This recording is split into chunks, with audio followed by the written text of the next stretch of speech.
سڵاوێکی شۆڕژگەرانەتان پێشکەش بینەرانی تەلەڤیزیۆنی کۆمەڵا لە خزمەتتاندان بۆ پێشکەشکردنی مەجموعە بەرنامەهەیەک کە بۆ نزیکبوونەوە لە 26 ڕێبەندان ڕۆژی کۆمەڵا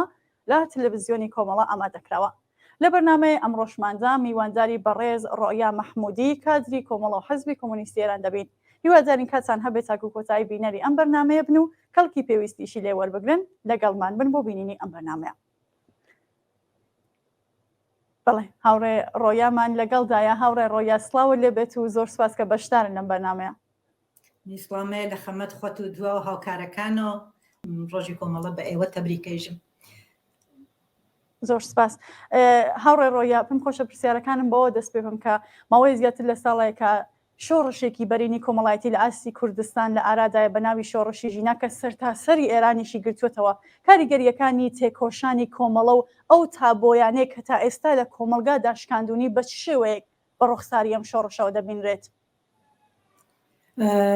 بەلەوە باخت لەم سپرسەدە سادەکەم سڵام خۆم گێنم بە تەقدیمی کەم بە تواوی پێشمەرگەکانی کۆمەڵە لە سەحنە دوایەوە بە کادرەکان و ئاعزای تەشکیلات لە هەر کوێنێکی ئەم جەهانە هەن تەبریکەیژم و ڕۆژە بە گشتیان. هەروە سەر سڵام گەێنم بۆ تواوی خانەوادە شەهیدەکانی کۆمەڵە کە پایدارانە بازم لە تەک تەشکیلاتە بە ئەهد و وەفای خۆیان هەر ئەدامەیان داگە و هانە تەکمانەوە ڕۆژ بە ڕۆژ گەشتریەکەن ئەم تەشکیلاتە و ئەم کۆمەڵەی خۆیانە. ئەگەر باس لەسەرەوە کەین و بڕینەوە لە دەورانێکە کە کۆمەڵە تەشکیل بووە تا لەعانە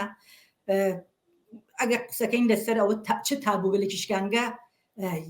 یەک عاڵمەس لە ساڵی 58 کە شروعی کردگە بە عەلەنیبوونی خۆی لە عەلەنیبوونی تەشکیلاتی کۆمەڵە ئاسارگەلێکی زۆری بەجێهێشتکە تا بڕسەت بە جنبشی یەختە ژنجیان ئازادی کەم چەند ساڵی ئەخیر ئەم 2 ساڵی ئەخیرە بە ئەدامێداگە. گەورەترین و باشترینی وازانم ئەوەسە کە ژنان یاوردە سەحنەی تشکیلاتی عەلەنی و مسلحیانی کرد و ئەوی نیە داپیان ئەو شخصیەتیە داپیان کە ئەوانیش دقیق وەک پیاک ئامادەن و توانایی ئەویانە هەست کە لە سەحنە چ لە جبهەی شەڕا و لە چ لە پشتی جبهەوە بتوان کارکەن و بتوانایی ئەویانە هەست. ئەوە گەورەترین چت بوو کە وازان لە خاوەرمیانە کۆمەڵە بووە دەست ئاوەردێکی گەورەی هاورد. دوایەوەژە دەستاوەرەکانی تری لە نەورۆزی 58 سازماندەهیکی کە کرد بە فعالبوونی کادرەکانی ئەو دۆرانە سازماندهی نەورۆزی 58 کە ئەو اینە تاریخیە بەجێ خۆی هێشکە گشتی یەختەیەکی لەوانەسە دوو منی چزانم فعالیت گەلێکە مەسەڵەن بە ئیدە و بە فکری کاکفوان لەو دۆرانە مەسەڵەن مردمی مەریوانی ڕاپەیمایی مەریوان و مردمی مەریوانی هین کە خستە سەرشان خۆی کە بتوانێ لەو ڕابتاختە هەرەکەتێکی ئاوا بە چاونیشان بە لەو سەردەمە بە ئێعتراز بە جمهوری ئیسلامی فرێچەکان تر مەسەڵەن شۆراکانی تەشکیلدا بنکەکانی لە شارەکانە تەشکیلدا دوایەوە مقاومەتی لە بەرابەر وەختە لەشکەری وەختە جمهوری ئیسلامی کە گەرەکیان بوو بۆ بانەوە سەردەشت هەرەکەتکەن و بە هەر حاڵەختە هینی کرد لە بەرابەری وێسیا و ساڵیانی ساڵە مردمی کوردستان و هەروەها کۆمەڵە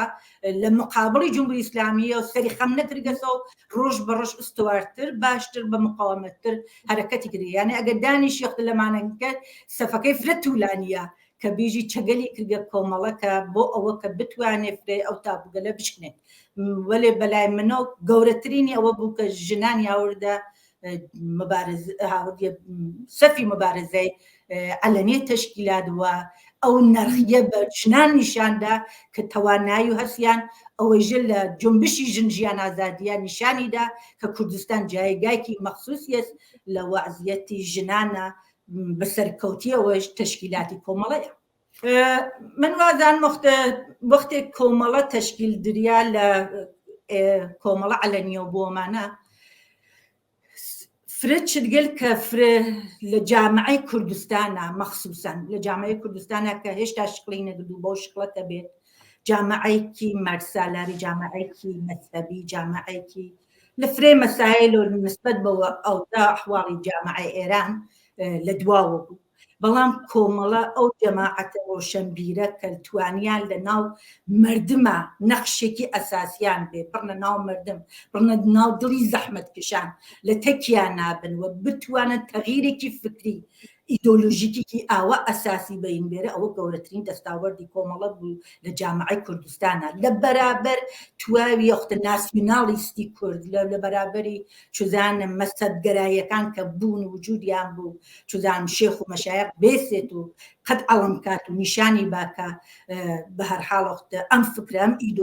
ئیدۆلۆژیکێکە کە ئەتوانێت بەسەرنجام بگێ ئەتوانێ وەختە ژنان لە سدەم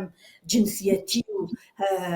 هێنا لای وار مەسئلەی وەختە ژیانی زەحمەتکەشان بێرێتە سەر چاو بخاتە سەر مەترەحیکە ئەوانە چرگەلێک بوو کە زۆر دەستاوەردێکی زۆری هەیە لە منتەقەی کوردستانەوە کوردستانی وها پێکرگە ئالێرە کە ئیسە باسی یەکەین لە ساڵ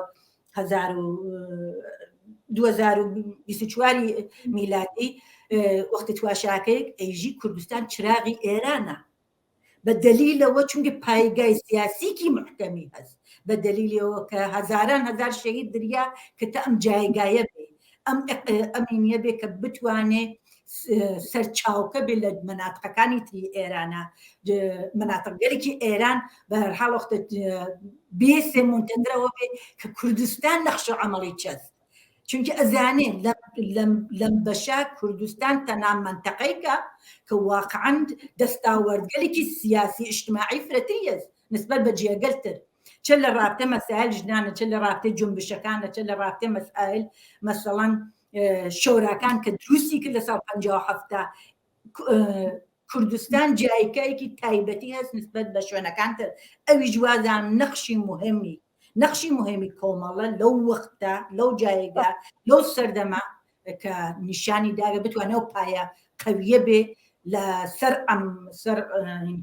نیشانی باکە لە شوێنەکانی تر ئەڵعانە لە فرێ شوێنەکانە منتەزرم بزانن کوردستان چەند نەخش و عەمەڵێکی هەست اتفاقی کە لە کوردستان ناکەفێت تایبەتی منترە نسبەت بە شوێنەکانی ئێران تۆ فکر کەرۆختە بەداخۆ چەند ڕۆژ لەمە بەرتر ئێمە شاهێدی چوار جوانی وەختە مبارز بوون کە ئیعدام کریا مردمی کوردستان بە پشتیوانی یەکسەر جوا اعتصابێک هاتەوە کە نیشانێک پەسەمەختە جایگای هەسەم حەزبە و مردمەکە بەدەمیەوتێ و جوا بە دخواستەکانیاتەوە و پشتیوانیەکە لە بنە ماڵی چوار شەهید کە وەختە هێشتا جەنازەکانیان نەداگەسە ئەوانە گشتی ئەساسی ئەوەسە کە کۆمەڵە سەردەمی خۆی ئەو پایەیە دانیاگە کە ئەوە محکەمە کە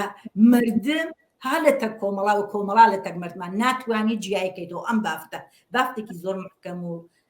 قەویە. بەڵێ زۆر سپاس هاورە ڕۆیا هەر لە درێژەی قسەکانی خۆشتانە کۆمەڵە گەلێک گرنگی داوە بە خەباتی مەدەنی و کاری جەماوەری ئەو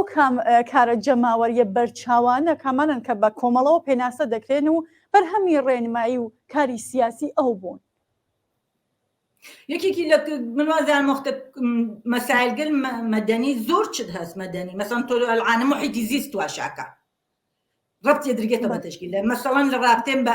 اعتصاباتەکانە تواشاکە لە ڕابطەی جنبشی جوانان تواشاکە لە ڕابطەی جنبشی ژنان تواشاکە گشت ئەو کارگەلە وا ئەدرگێتەوە ڕەنوبۆیکی سوسیالیستی ڕەنوبۆیکی وەختە مارکسیزمی پێوە یعنی ئەوانە چگەلێکە کە بەهەرحاڵ ڕەبتی بوو بە تشکیلاتی کۆمەڵە بوو بە پایەی ئەوە تۆ ئەلعانەگە نییە وەختە جمهوری ئیسلامی وەختە کەسێک ئەگرێ کەسێک مەدەنی ئەگرێ فەوری ڕەبتیا بە ئەحزابێکەوە مەخسوسەن بە حزبیکەوە بە تشکیلاتی کۆمەڵە بۆ ئەزانێ تشکیلاتێکی مارکسیسمیە قسەکانی ئەچێتە بەرەو شعارەکانی کوردستان ئەکتەم شعارگەرێکی ڕادیکاڵ و سوسیالیستیە وەختی تو ئەوانە حتا کابرای کە وەختە مەسەڵەن هیچ ڕەبتێکی شاید بە کۆمەڵۆ نەوێ ولی چۆنکە ئەو جایگا ئەو پایگای ئەجتماعی کوردستانە وها قەویە و نەقش و عەمەڵکردی مەسەبی فرەکەم ڕەنگە و کورگەسە و تەرەف مقابلی وەختە ڕەبت درگێتەوە بە تشکیلات بانکی هیچ ڕەبتێکیژی بە کۆمەڵی ئێمە نییە یا حتا ئاسان ڕەبتێکیژی پێ ئێمە هیچ هاوکارێکیژی نییە ولی چۆنکە جامعەی کوردستان زۆر سیاسیە زۆر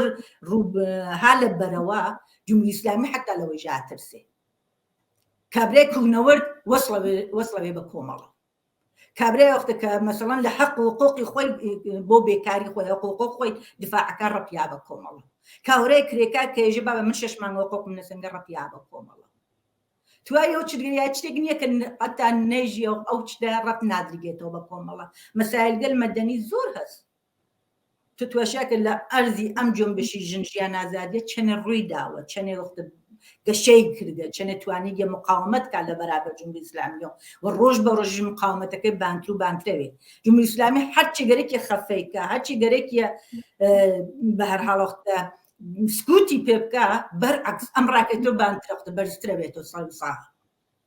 جمهوری ئیسلامی 4 نەفەری ئەعدام کرد وەی زانی وەختە گشتیان ساکتەی مردمە ترسێ لە حاڵکە تواشە کە هەزاران هەزار مردم لەو شارەکانترەوە هەڵس نەچن سەردان خانەوادەکانەکەن ناتوانێت جمهوری ئیسلامیێتە بەر بە مردمە بگرێن مردمە بەرگردنی بۆ نییە ئەگەر 4 کوژێ 8 لە جیا هەڵاسێتەوە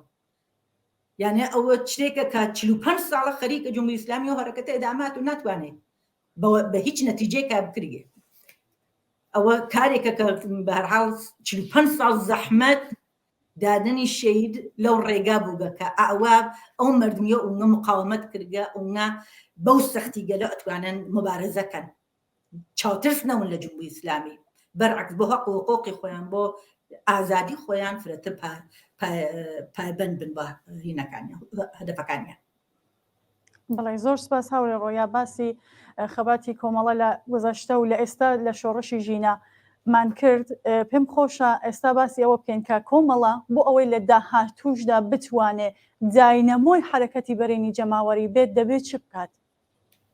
من وازان کۆمەڵە نەخشێ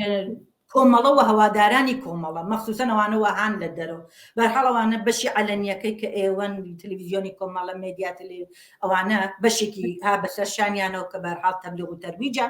بەشێکیژی ئەو ڕفێق گەلن ئەو هەوادارگەلمانن و هانە ناو نەخشی مهمیانە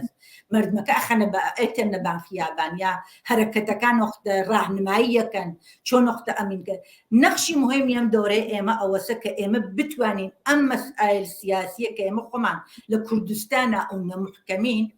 بتوانین پەرەی بین بە مەناتق گەلترا بتوانین مەناتق گەلتر وەسڵکەین بە خۆمان شارە فارسەکان ئەو شارەکانتر ئەو مەناتقەکانتر ئەو ملیەتەکانتر بە خۆمان و نزیکە بکەینەوە کە بتوانین ئەوە جایگایەکی باشتر بتوانین کە لە ئێرانێکی ئایندا تواوی ملەتیەکان بە ڕەسمیەت بناسێت و بتوانێت ئەو ئاگاهی سیاسی بوویتە سەتحێکی بانتر مشکلەی ئێران ئیسا وەسە کە بەڕاستی ملەتەکان ترێمە 5 ملەتی نین بنزیک بە یەکە و نین بەو حەددا چونکە هەم دەوڵەتی سەڵتەنەتی لە دەورەی گذەشتا ئەو بووە بایسەوە کە ئەو تەفرەقە خاتەبێنی هەم ئەم دەوڵەتیژە جمهوری ئیسلامیژە و تەفرەقەیە خست ئیسە تەفرەقەی چزانم زوانیە مەسەبیە بە هەرچی نوع تەفرەقە گەلیە خست کە ئێمەگەل نەتوانین نزیکە و بینەوە بە یەکەوە بەڵام ئەم دەورەی کە جنبشی ژینات سەری هەڵهێنا فرە و چگەل نزیکمانی کردگەسەوە بە یەکەوە پس ئێمە ئەشی ئەو بافتە فرەقەویکەینەوە نەخشی ئێمە ئەم دەورە وەسەکە یەکی ارتباتی ئێمە باقی ملەتەکانی ئێرانە نزیکۆ بێتەوە دوومەنیشی مەسئلەی وەختە ئۆپۆزیسیۆنی کورد چە بە چەپەکەیەوە چە بە ڕادیکاڵەکەیەوە بە یەکۆ محکەم بێ کە بتوانین لە ئایندا مقاومەتێکی محکەمترمان بێت لە بەرابەر جمهوری ئیسلامی بۆ نابودکردنی سەر لە بینبردنی ئەم ڕژیمی خوێنخوارە ئەوە من وازام نەخشی گەورەی ئێمەگەلە کەشە ئەدامەی بین لە ئایندا بەڵێ زۆر سپاس هاوڕێ ڕۆیا من پرسیارێکم نەماوە ئەگەر بۆ خۆتانەسانەوەی ئاماژە بە شتێکی نەوتراوکەن کە لە تولی بەرنامەکە ئاماژەتان پێنەدا و بفەرمونیان چاوەڕوانیتان و داواکاریتان بۆ هەرچێ باشکۆ بەڕێوەبردننی مەراسمەکانی ڕۆژی کۆمەڵە لە کوردستانە چییە؟ وەڵای یەک ئاڵەمە من دەستخۆشی بکەم لە تواوی ئەو جوانگەلەوە ئالەم دەورە بەرحاڵ ئەکسیان هەنارگە من متەوەجێ بووم و پەیامیان هەناردگە ئیطلاعیان هەنارگە لە بەڕاستی